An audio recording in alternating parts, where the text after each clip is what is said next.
Bonjour et bienvenue à l'émission Chrétien comme Christ.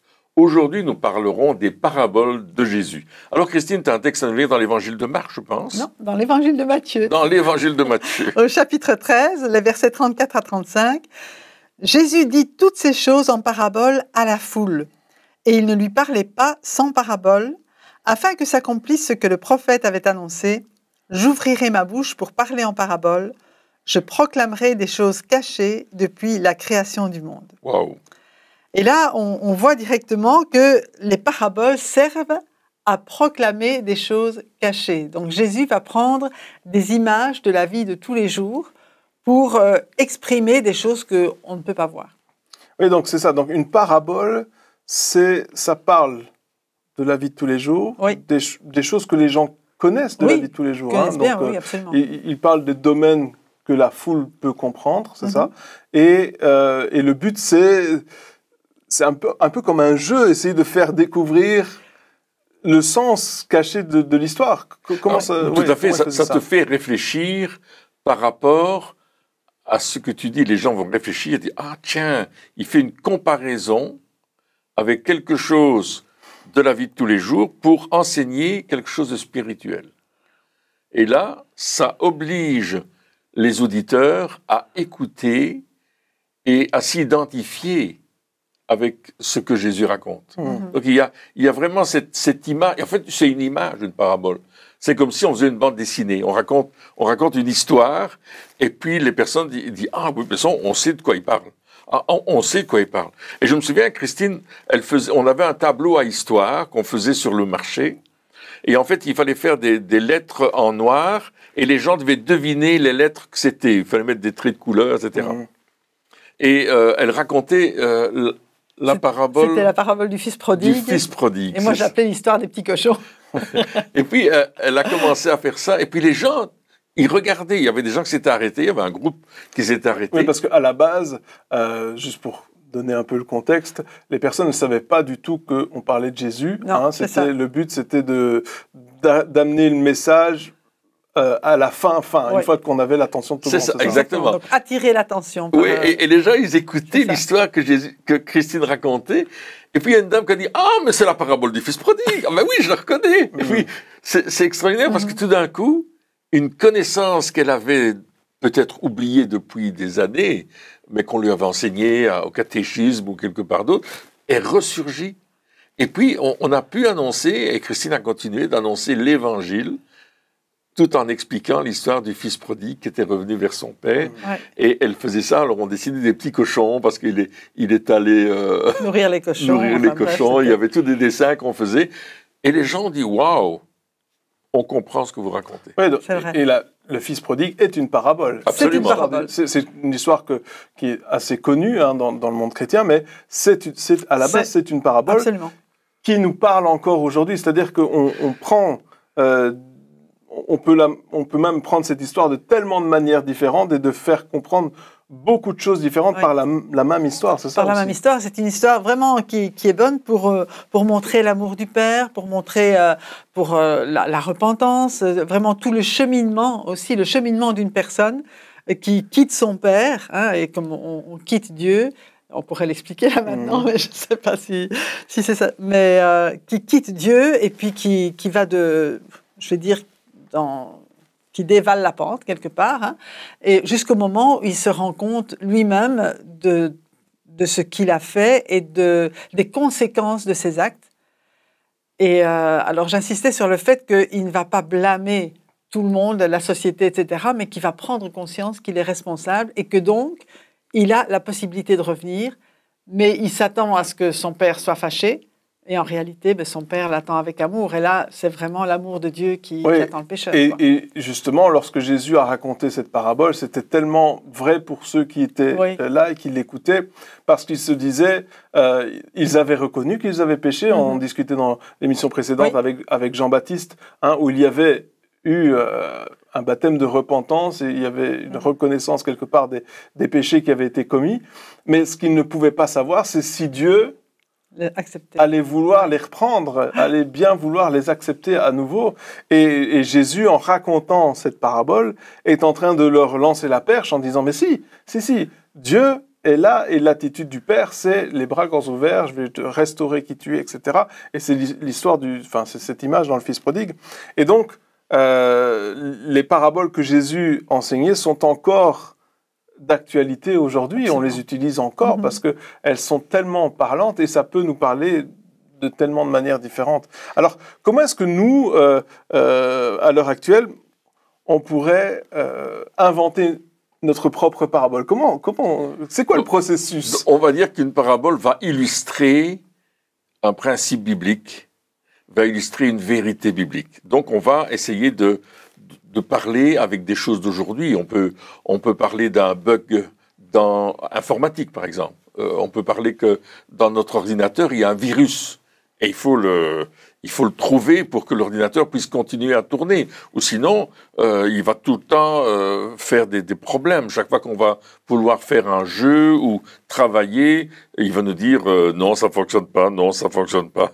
Et évidemment, on va expliquer aux gens, mais dans notre vie, il y a aussi un bug informatique quelque part. On est loin de Dieu et ce bug, il s'appelle le péché.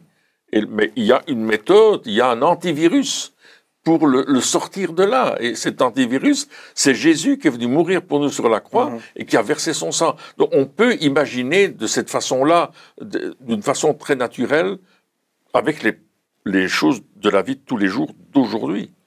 On peut parler du trafic, on peut parler de trafic automobile, on peut parler de plein de choses. On peut expliquer la croissance d'une plante, on peut se servir des choses que tout le monde connaît, et qu'il vit journellement pour illustrer une vérité biblique et comment on peut rejoindre Dieu, par exemple.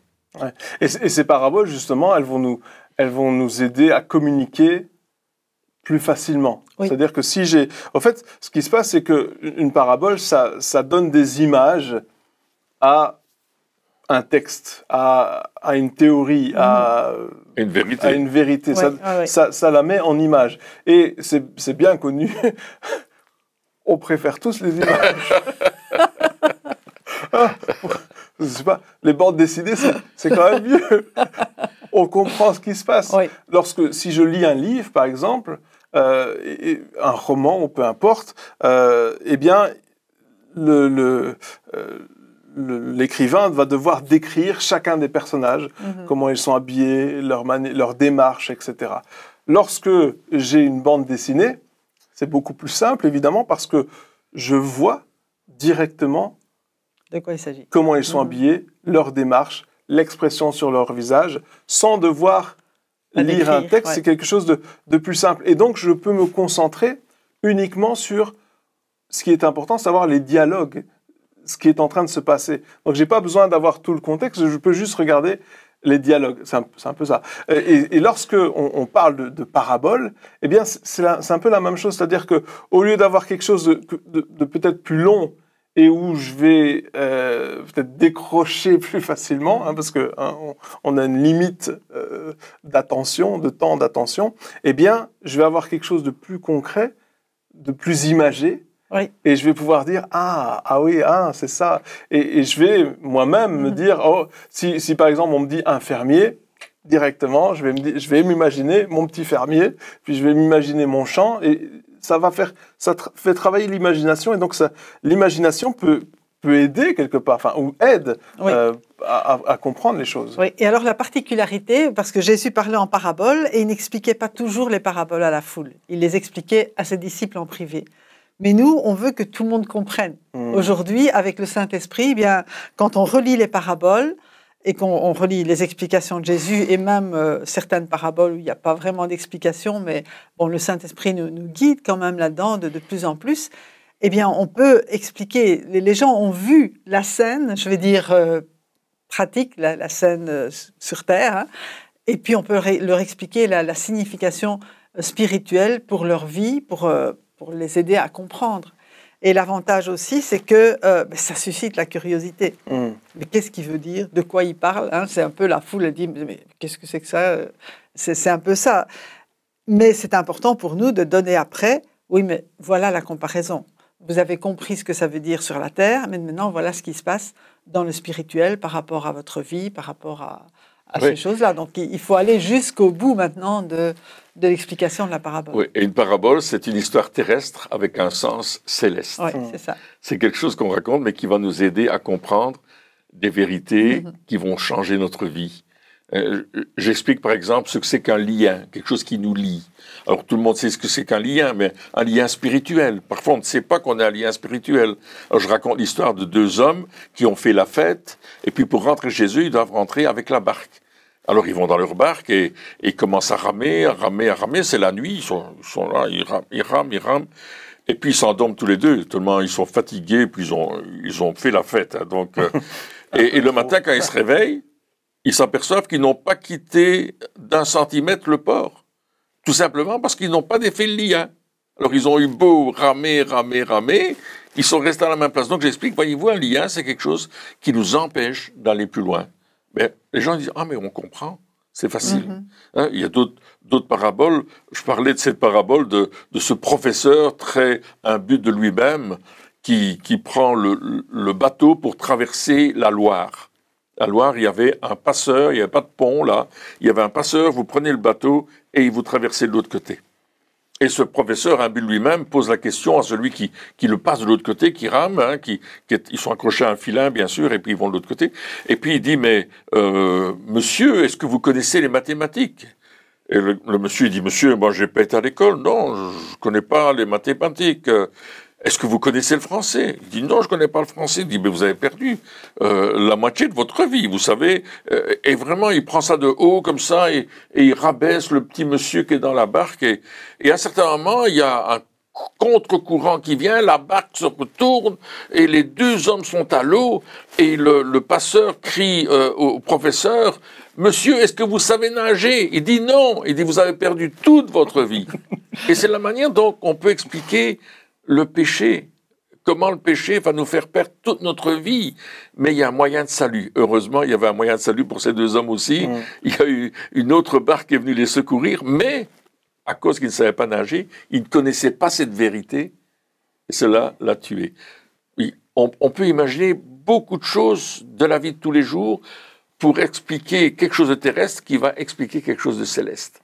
Et la comparaison, une parabole, va nous amener à nous identifier avec l'histoire qui est racontée. Et nous, où en sommes-nous avec l'éternité? En plus, comme on aime bien les histoires, oui, c'est ça. On écoute jusqu'au bout. On aime toujours les histoires et ceux qui nous écoutent aussi, nos interlocuteurs, que ce soit une foule ou juste une personne, les histoires, on écoute jusqu'au bout parce qu'il y a une intrigue, il y a quelque chose qui... C'est comment ça va finir, c'est ça aussi. Oui, comment ça va finir. C'est qui gagne, c'est qui perd. Donc toutes ces choses-là, ces questions qu'on peut se trouver. Et ce qui est intéressant aussi, c'est que on parlait de paraboles, hein, donc comment on peut essayer d'imaginer des paraboles, comment Dieu, pour expliquer Dieu aux autres, mais la vérité c'est que Dieu nous parle encore aujourd'hui en paraboles, mais des paraboles de notre vie. C'est-à-dire que, alors c'est des histoires vraies, mais bon, c'est de notre vie, c'est-à-dire qu'on est en train de faire des choses, et puis à un certain moment Dieu nous dit « Ah, tu vois ça? C'est comme ça qu'on fait. » Tu vois, Et là, on peut prendre cette histoire qu'on a vécue et la transformer en parabole. C'est-à-dire que on n'est pas obligé de dire j'ai fait ceci. Alors on peut faire un témoignage en disant mais voilà. Mais ou alors on peut prendre cette histoire et la transformer en parabole en disant une personne a fait ceci, a fait cela. Et on change ces choses-là. Et j'ai remarqué souvent que ça parle beaucoup. Ça parle beaucoup lorsqu'on dit une personne, quand on ne met pas de nom. Parce que si je mets un nom que je dis moi, alors c'est moi. Pour moi. Donc c'est pour moi. Mais si je dis une personne, alors ça peut être n'importe qui. Alors ça veut dire que c'est accessible à celui à qui je suis en train de parler. Il peut se dire une personne, cette personne-là, ça peut être moi. Et c'est ça aussi que Jésus faisait, c'était de dire, des fois on parlait des personnes, lorsque il parle du semeur et de la semence, là, c'était le semeur, c'était Dieu, puis la semence, c'était la parole, etc. Et nous, c'était plus une personne, c'était le champ. Donc ça aussi, on peut s'identifier et voir un petit peu, voilà, comment est-ce que on peut apporter ces choses Mais le plus important, je pense que c'est d'amener une solution. Alors, comment est-ce qu'on fait pour, à la fin de la parabole, trouver la bonne solution, la bonne conclusion, je sais pas. Le rebondissement. Le bon rebondissement. Le rebondissement de l'histoire. Je me souviens, je racontais une histoire dans une prédication et je racontais comment les animaux étaient montés dans l'arche de Noé. Et je faisais une comparaison avec le lion et la lionne. Le lion disait, moi, je peux pas monter sur ces planches, il faut mettre un tapis rouge. Et alors la lionne dit, mais t'es un orgueilleux, etc. Donc on voyait les différents caractères. Les gens sournois comme le serpent qui dit, moi, je me montrerai par un petit trou, je passerai pas devant tout le monde. Puis la girafe qui disait, mais ils sont petits, ces gens-là, l'entrée, elle est trop petite pour moi, je suis bien plus grand que ça, et ainsi de suite, tous les animaux, et le singe qui sautait partout, moi je veux pas rentrer maintenant, j'ai encore le temps de jouer, etc. Et puis, vous voyez, il y avait toutes les situations, et puis je dis, mais à un certain moment, la conclusion c'était, mais qui sommes-nous, quel animal nous représente? Quel animal représente notre vie par rapport aux moyens de salut que Dieu nous donne? Et comment est-ce que je me comporte devant le moyen de salut? Je ne l'avais pas exprimé comme ça, mais ici, j'essaye de donner une conclusion. Et là, à un certain moment, je dis, mais c'est le temps maintenant de nous examiner nous-mêmes et de répondre à l'appel de Dieu qui nous dit, mais venez dans ma présence, moi je suis votre moyen de salut pour l'éternité. Et là, c'était la conclusion avec un appel, et plusieurs personnes ont donné leur vie à Jésus ce jour-là, et ont été délivrés même d'esprits mauvais, et ont été guéris de maladies. En fait, c'était extraordinaire de voir les gens qui couraient devant en disant, c'est nous, c'est nous. Nous, on est ces personnes-là. Donc, il y avait vraiment cette image qui était là. J'ai raconté toute une histoire, et c'était une histoire pour enfants, mais je la racontais aux adultes. Et les adultes, ils aimaient cette histoire. Et à tel point qu'ils ont répondu à l'appel en disant « Mais oui, on doit demander pardon pour nos fautes. » Ils ont reconnu comment leur attitude les séparait de Dieu. Donc quelque part, si je résume un peu, la conclusion, lorsqu'on raconte une parabole, le moyen de conclure, c'est de pouvoir élargir la facilité de s'identifier quelque part. En disant « Mais voilà, si c'est vous, si tu penses que ça... » Et peut-être... quelque part dévoiler notre jeu, parce que la parabole, une parabole, c'est un peu ça. On cache notre jeu jusqu'à la fin en disant tada, et à la fin on dit mais voilà, si toi tu te sens comme ça, si tu te dis ben voilà, moi je suis trop orgueilleux, je pensais que j'étais le meilleur, le salut, c'était, mais finalement il faut rentrer. Il faut monter dans l'arche, ou sinon je suis foutu. Il n'y a qu'un seul chemin, c'est par la porte, et c'est le même chemin pour tout le monde, quel que soit... Et il n'y a qu'une seule arche, il n'y en a pas d'autre. Et donc, voilà, c'est ça ou c'est rien. Hein, c'est un petit peu ça. Et donc, c'est pouvoir aider les gens à s'identifier et pouvoir surtout agir en conséquence. L'action est importante. Oui. Parce que dans la parabole, là, il explique que finalement, ils sont rentrés. Et donc... ils peuvent effectivement agir de la même manière pour trouver le salut dans cette arche, pour trouver le salut en Dieu.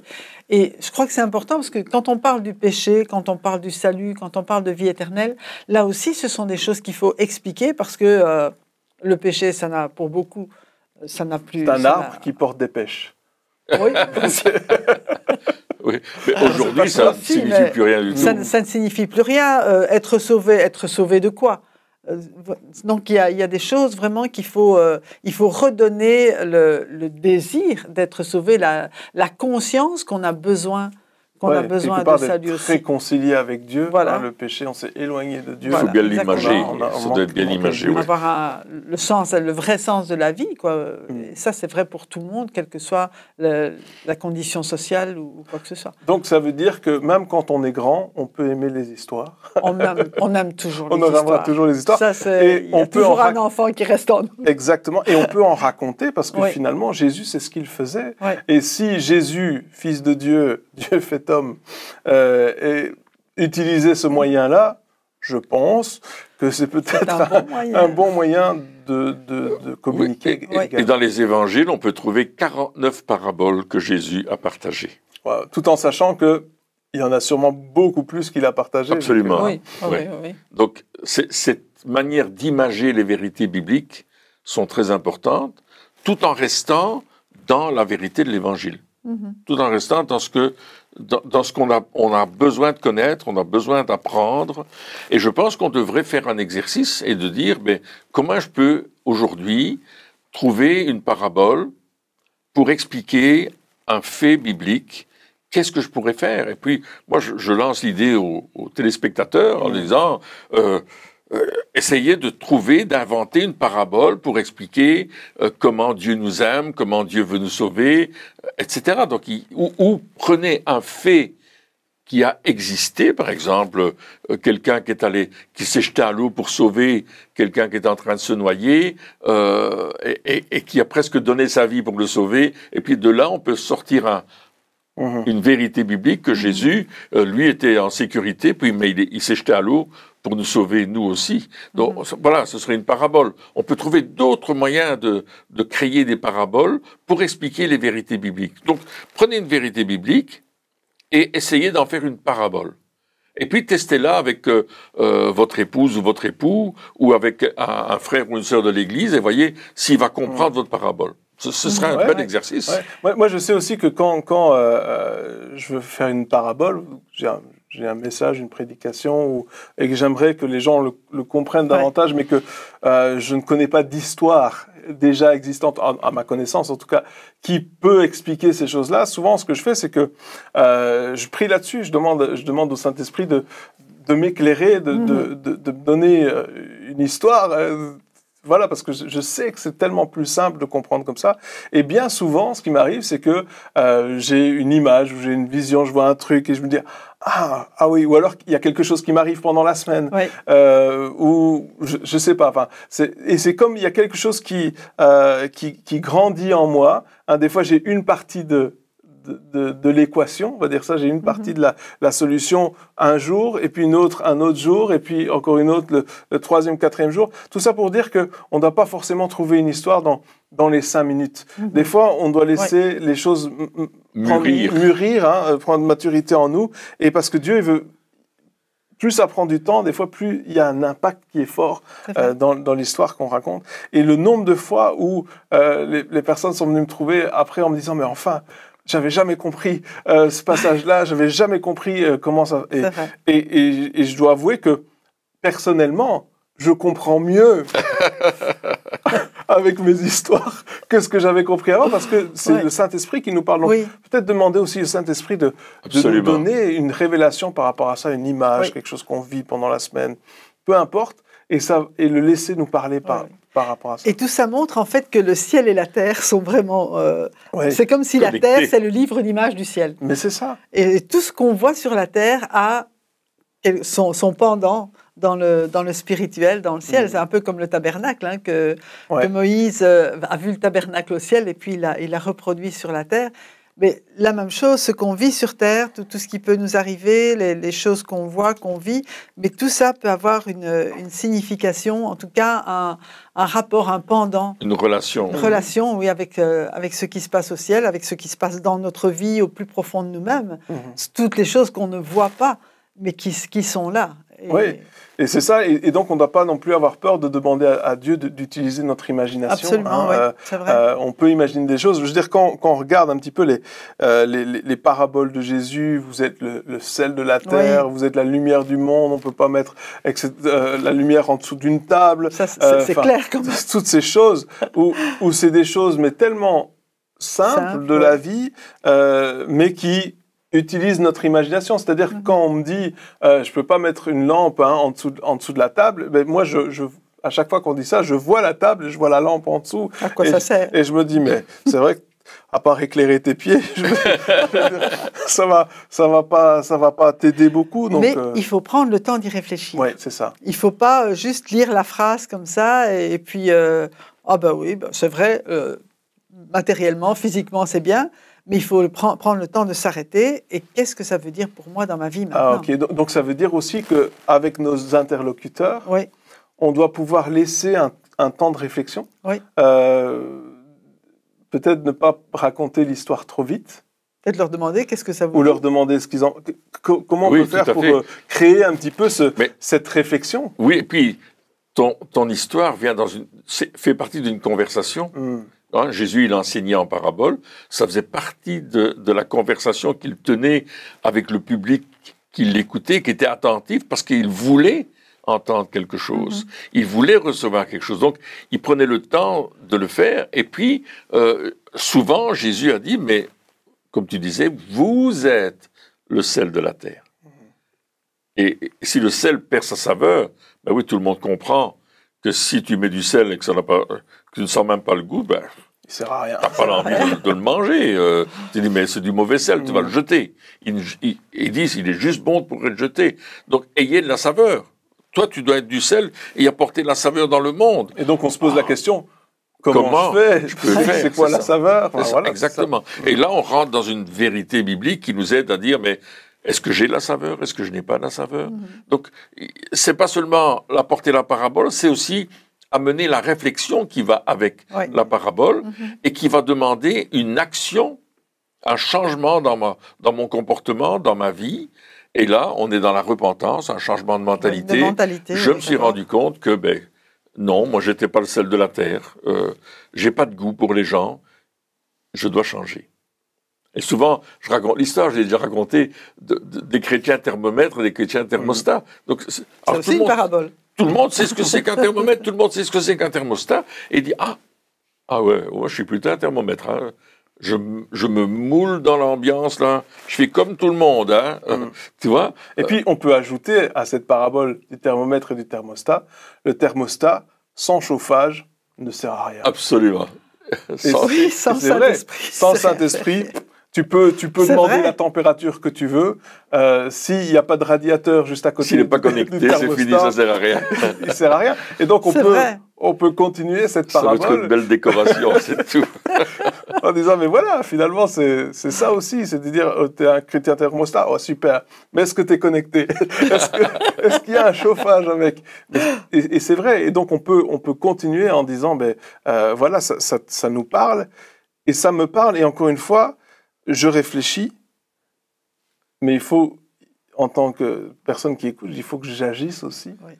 Et que je dise, OK, je vais agir selon la parabole. Et c'est ça le but d'une parabole. Absolument. C'est pas juste d'amener la réflexion, ce qui est vraiment déjà très, très bien. Parce que ça change la mentalité, la réflexion. Ça change la mentalité, mais c'est de laisser le Saint-Esprit aussi amener une action, une repentance, un changement de comportement. Et comme ça, on va pouvoir vraiment avancer avec Dieu. Exactement. Eh bien, chers amis, merci encore de nous avoir suivis pour cette émission. Et puis, on se retrouve très bientôt pour la suite. Au revoir.